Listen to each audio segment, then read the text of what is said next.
el Centro Apostólico Altar de Jehová de Eclesía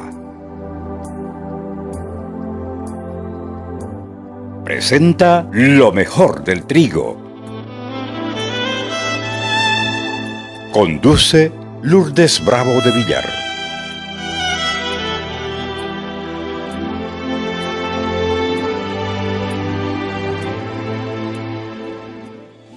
Volvamos otra vez al tiempo del nacimiento de Jesús.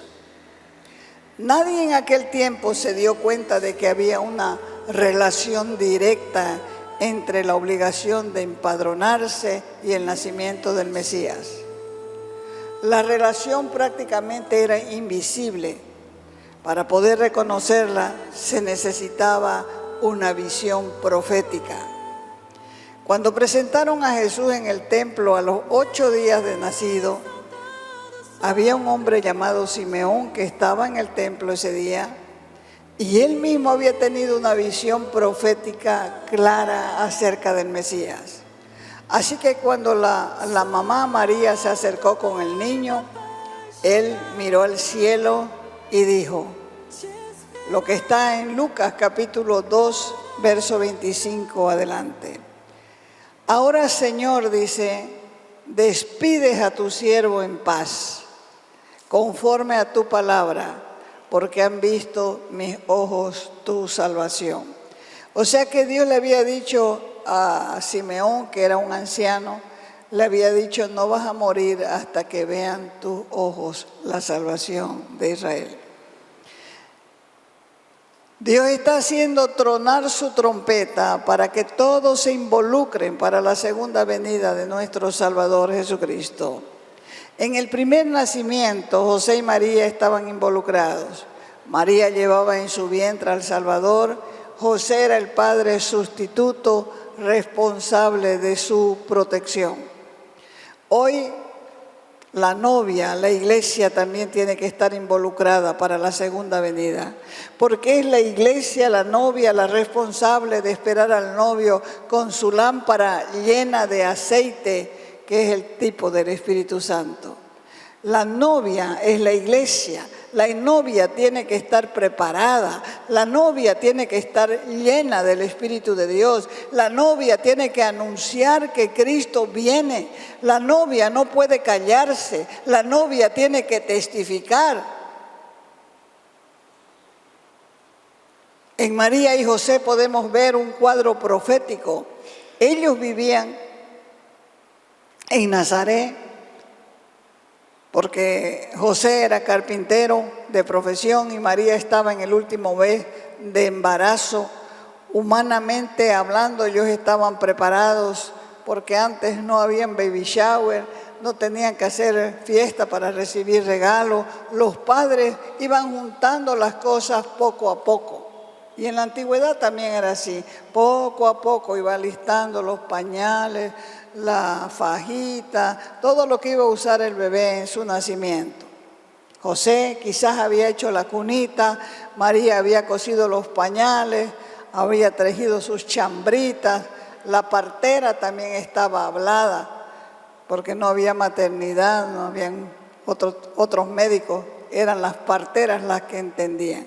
Y ellas no estaban diciéndole a las mujeres embarazadas, parece que usted no va a poder, mejor se hace una cesárea. Porque así comienza ahora, ¿no? La gente. ¿Por qué no se hace una cesárea? Entonces ya eso aumenta el costo del nacimiento. Así que ellos esperaban el nacimiento de sus hijos con mucha expectativa. De repente todo lo que estaba ya arreglado cambió de rumbo. Tuvieron que levantarse, tuvieron que cumplir con el decreto, tuvieron que recorrer 180 kilómetros desde Nazaret a Belén, sin saber que estaba determinado desde la fundación del mundo que el Salvador nacería en Belén. Dios necesita hombres y mujeres para cumplir sus propósitos. Él no va a bajar a predicar el evangelio. Él te necesita a vos, porque Él no tiene hijos mudos. Ahora, ¿estarías vos dispuesto a ser uno de ellos? Uno de aquellos hombres y mujeres para cumplir el propósito de Dios. Porque Él quiere que los creyentes testifiquemos, quiere que alimentemos la experiencia de su presencia y que estén dispuestos a ser parte de sus planes. María podía ser una mujer orgullosa y decir: a mí no me digan nada, que censo ni censo. Yo no voy a viajar así en estas condiciones. Además, a mí me habló el arcángel Gabriel y no me dijo nada de censo. Y por último, el que tengo en el vientre pues es el Salvador del mundo. Pero ella no era así, o escogida precisamente porque era una joven humilde. Esa no es la actitud de una persona humilde. Lo vemos en María, porque cuando el ángel le dijo: vas a tener un bebé, y ella dijo: pero no conozco varón. Y el ángel le explicó que el santo ser iba a venir sobre ella y ella iba a quedar encinta. La respuesta de ella fue: hágase en mí según lo que estás diciendo. Ella podía morir, podían apedrearla, porque toda muchacha que aparecía embarazada en Israel y no tenía marido era apedreada para que no siga la misma costumbre los otros, el mal ejemplo. Pero ella obedeció, fue al lugar donde Dios podía revelarse a través de ella. Ella cumplió su destino y al mismo tiempo estaba cumpliendo la palabra de Dios desde la eternidad. Ahora, ¿qué es lo que Dios necesita para llevarte al lugar que Él quiere que estés? Una sola cosa. ¿Cuál será? Solo humildad. Porque en el caso de María podemos ver las circunstancias biológicas. María estaba con un embarazo a término. Cuando una mujer llega a los 9 meses y tiene su bebé en el vientre, sabe que en cualquier momento puede ser el parto. Se rompe la bolsa y comienzan los dolores junto con el proceso de parto. Y ellos estaban todavía en Nazaret, pero sabían en su espíritu que tenían que ir a Belén. Seguramente vacilaron, por eso Dios tuvo que empujarlos por el decreto del emperador romano para cumplir su propósito. La mayoría de las personas tiene una forma romántica de ver la Navidad. Imaginan a María montada en un asno, de alojamiento en alojamiento, buscando un lugar para hospedarse. Pero no se preguntan por qué llegaron a último momento. ¿Por qué tuvieron que pasar por todas estas penas? El motivo es la naturaleza humana, tenaz, rebelde, desobediente, porque a veces sabemos cuál es la voluntad de Dios, pero no queremos hacerla. Muchas veces sabemos eso y no lo hacemos. No era voluntad de Dios que María y José quedaran en el alumbramiento en Nazaret. Mucha gente dice que ama a Dios, pero no son obedientes. No saben cuál es su voluntad para sus vidas. Y se encuentran a más de 180 kilómetros de distancia de la voluntad de Dios. Y de esa manera pierden lo mejor. Se quedan lejos del centro de la voluntad de Dios, sin saber que solamente se es feliz si se está en la perfecta voluntad de Dios. María y José también estaban atados por los lazos familiares, por sus vecinos, sus amistades en Nazaret. Quizás ellos le decían: pero es una locura emprender este viaje ahora. Allá no conocen a nadie, no conocen ni a la partera. Pero el poder del imperio romano era muy fuerte y no se discutía. Se había puesto todo en movimiento, guiado por Dios, pero era para que se cumpla su palabra. Ese mismo imperio romano está en formación hoy en día para dar un empujón a los hijos de Dios, para que se levanten para ir al encuentro de su Señor y para poder estar en el centro de su voluntad. ¿Qué más nos revela la Navidad? La Navidad nos revela que los portadores de bendición son también portadores de sufrimiento. José, por ejemplo, era descendiente del rey David, así que junto con María fueron a Belén para ser empadronados. Lucas capítulo 2, del verso 4 adelante, dice que estando ellos allí, les llegó el tiempo del alumbramiento y dio a luz a su hijo primo. Tómenla esa palabra. Dio a luz a su hijo. ¿Cuándo se dice primogénito? Cuando es primero. ¿Y cuándo se dice cuando es único? Unigénito. ¿Dónde está eso en la Escritura? Investigue. Así que con estas pocas palabras, Lucas el evangelista, que también era médico, describe los apuros en que se vieron envueltas estas personas. Los que son madres pueden entender esto mejor. El nerviosismo del momento, la tristeza, el dolor, la fatiga, el enojo también. Cuando no están las cosas listas para esperar al bebé, la madre llora. Si es primeriza, el llanto es más fuerte. José y María eran pobres, con la economía bien escasa. Cuando llegaron a Belén estaban exhaustos, cansados, fatigados, acalorados del viaje, sedientos y para colmo de males no encontraban dónde hospedarse. Ahora había aflicción en sus caras. El bebé ya venía, había apuro.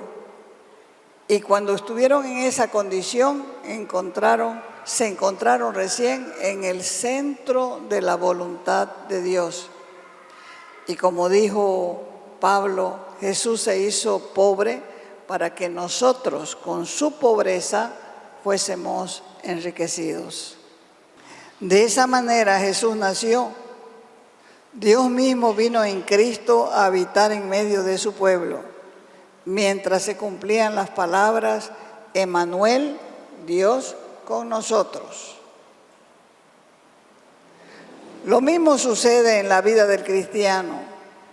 Cuando el Señor te empuja al centro de su voluntad para revelarse, para cumplir su palabra para nuestras vidas, más violenta llega a ser la tribulación. Pero de repente Él irrumpe con su luz. Por eso Pablo lo testificó y lo dejó escrito en 2 de Corintios, capítulo 4, del verso 17 adelante. Decía Pablo que fue el que más sufrimiento tuvo por revelar a Jesucristo. Decía, porque esta leve tribulación momentánea produce en nosotros cada vez más excelente y eterno peso de gloria, no mirando nosotros las cosas que se ven, sino las que no se ven. Esta fue la experiencia que tuvo José. Él, que era un insignificante carpintero de Nazaret, cuando llegó Jesús a su vida, él perdió todo. Lo que tenía era poco para dar, pero ese poco lo perdió. En primer lugar, perdió su existencia que él consideraba segura porque sabía su oficio. Pero nació el bebé, tuvo que empadronarlo, dejar su trabajo, tuvo que ir a empadronarse, después tuvo que huir a Egipto con el bebé. Perdió también a sus amigos, amigos de la infancia, y esto le ha debido doler porque generalmente uno quiere a sus amigos. Perdió la comodidad de su casa porque iba a hacer un viaje a un lugar desconocido, aunque allí él tenía parientes, pero para él eran ilustres desconocidos. ¿No dice la Escritura que José encontró algunos parientes en Jerusalén que le ayudaron en este momento de necesidad? La realidad que nosotros vemos en esto es que cuando se está en el centro de la voluntad de Dios, generalmente experimentamos el menosprecio, porque a la gente no le agrada que otros cambien de vida. ¿Por qué? Porque el que cambia de vida se convierte en una espina de acusación para las vidas pervertidas. Así que en la medida que le damos más área a Jesús en nuestras vidas, experimentamos que hay una distancia inexplicable entre nosotros y nuestros familiares, y también entre nuestros amigos, porque las relaciones se enfrían. Ya no hablamos el mismo lenguaje, no tenemos que conversar. Así que los amigos te dejan porque te hayan aburrido. Las invitaciones comienzan a escasear, pero al mismo tiempo se van abriendo otras puertas. Encuentras a una familia nueva, que es la familia de Dios. Por lo tanto, tienes nuevos parientes consanguíneos por los que fluye la sangre del Cordero. José llegó a ser mundialmente conocido, porque ¿qué interés podía tener el rey Herodes con José? El rey Herodes era temible. Tenía hacía mucho tiempo las manos ensangrentadas de sangre, porque había hecho asesinar a su esposa Mariana porque dudaba de su fidelidad. También había hecho ejecutar a sus hijos Aristóteles y Alejandro porque pensaba que pretendían el trono. Así que cuando este hombre estaba en su lecho de muerte, mandó, dice la historia, alinear 1.500 de sus mejores oficiales y soldados. Y la orden era matarlos en el mismo momento que él muriera, para que así se pudiera escuchar una lamentación después de su muerte. Porque él sabía que nadie lo iba a llorar. Así que este mismo hombre cruel fue el que dispuso el asesinato de los niños de Belén, y esta orden fue ejecutada. Porque José pasó por todas estas cosas, pero la pregunta es ¿por qué tuvo que pasar por estas cosas si Jesús había entrado a su vida? Esto es algo que debemos entender, y es que el diablo no tiene ningún interés en vos mientras estés de un lado a otro. Si has perdido tu primer amor, mientras seas un cristiano tibio, mientras no tengas testimonio, mientras estés perdiendo el tiempo conversando burreras con tus amigos, pero en el momento en que te decides por Cristo, llegas a ser el blanco del maligno, y a partir de ese momento Él ya no te pierde de vista, porque Él anda como león rugiente buscando a quien devorar. Así que cuando te pones del lado de Jesús, comienza la lucha, comienza la pelea, y cuando realmente hay lucha es porque Jesús ha entrado en tu vida.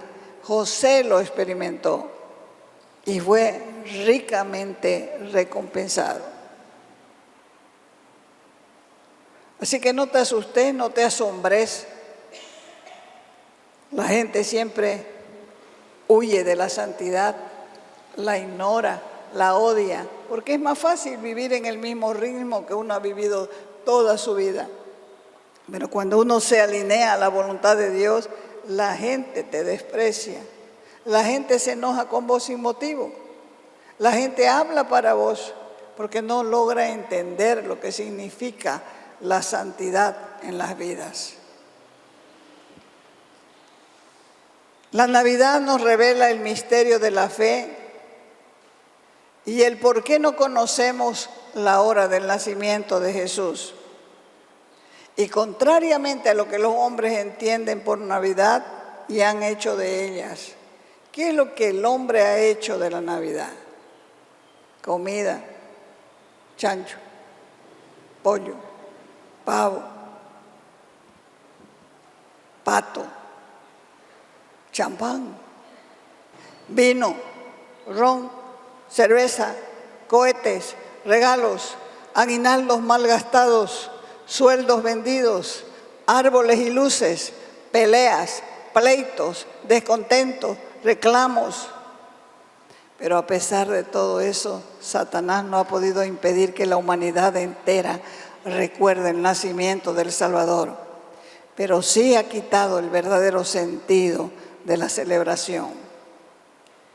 El Señor Jesús en su primera venida se apartó de todo lo visible, de todo lo solemne, de todo lo pomposo, y vino con tal modestia que las autoridades de Jerusalén no consideraron necesario ir a Jerusalén, a Belén, para comprobar, aunque fuese una sola vez, para ver si se había cumplido la profecía de Miqueas.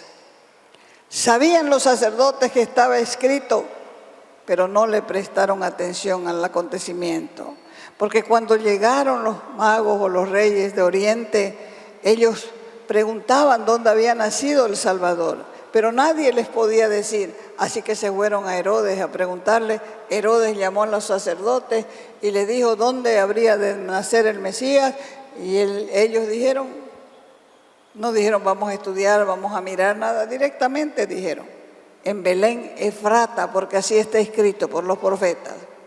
O sea que los sacerdotes sabían todo lo que estaba escrito, pero no le prestaron atención al acontecimiento. Solo los sabios de Oriente, los pastores, Simeón, Ana, vieron el cumplimiento de la palabra de Dios. Y los que recibieron con gozo el nacimiento fueron pocos en relación a la inmensa mayoría que no se enteraron siquiera. Hoy el nacimiento es historia, porque lo que esperamos hoy es el retorno de Cristo.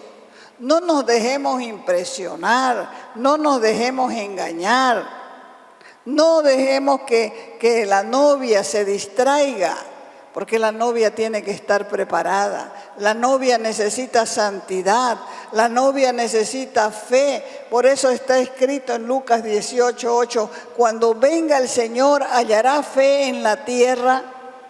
Porque antes del gran suceso de la salvación, en el Calvario aconteció lo mismo. Es decir, que cuando llegó el momento de que Jesús naciera en Belén, no había lugar para él en el mesón. Cuando nació Jesús, a pesar de que había sido anunciado por los ángeles, tuvieron los ángeles mismos que avisarle a los pastores que había nacido el Salvador. Cuando Jesús nació, unos reyes de Oriente fueron los únicos que estuvieron dispuestos a buscarle hasta encontrarle. Y cuando llegó el momento decisivo, los discípulos fieles del Señor, ¿recuerdan? También se durmieron en el Getsemaní. Cuando Jesucristo resucitó, algunos discípulos no le creían. Hoy estamos otra vez en un momento decisivo, porque Dios da señales claras, muchas profecías para cuando Él venga. Hay una profecía que asusta y es lo que nosotros podemos ver a diario. Dice que el mundo estará como en los tiempos de Noé, casándose, dándose en casamiento, construyendo, edificando, comerciando. Y no entendieron hasta que vino el diluvio y se los llevó a todos.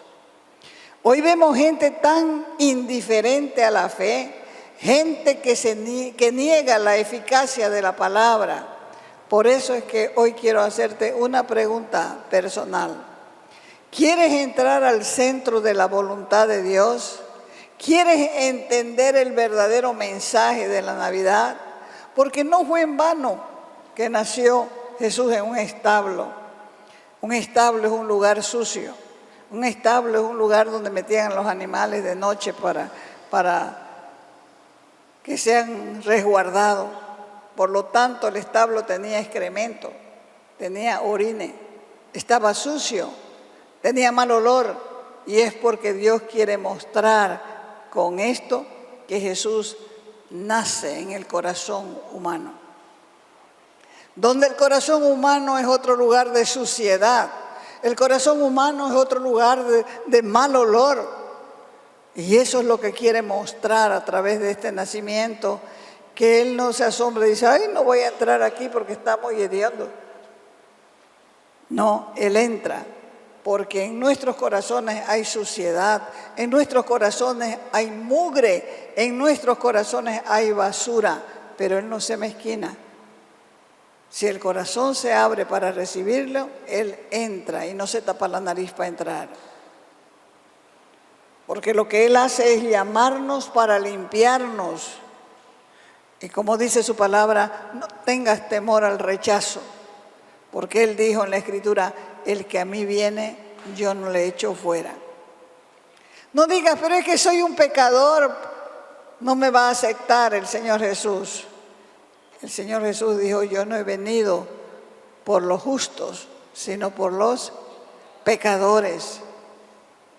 Otros dicen, pero yo estoy cansado de hablarle, a mí no me oye. Y la Escritura dice, vengan a mí los que están cargados y cansados, yo los haré descansar. Porque Él quiere que sepamos que los sanos no necesitan de médico, solo los enfermos. Y está escrito, comenzó su mensaje el Señor en el Sermón del Monte, bienaventurados los que reconocen su necesidad espiritual, porque el reino de los cielos les pertenece. Recuerden que Zaqueo quería ver al Señor y no podía porque era bien petizo. Tuvo que subirse a un árbol y el Señor al pasar por ahí le dijo, Zaqueo, bájate, es necesario que hoy pose en tu casa. Recuerden a aquel pecador en la cruz que le dijo a Jesús, Señor, acuérdate de mí cuando vengas en tu reino. ¿Y qué le dijo el Señor Jesús?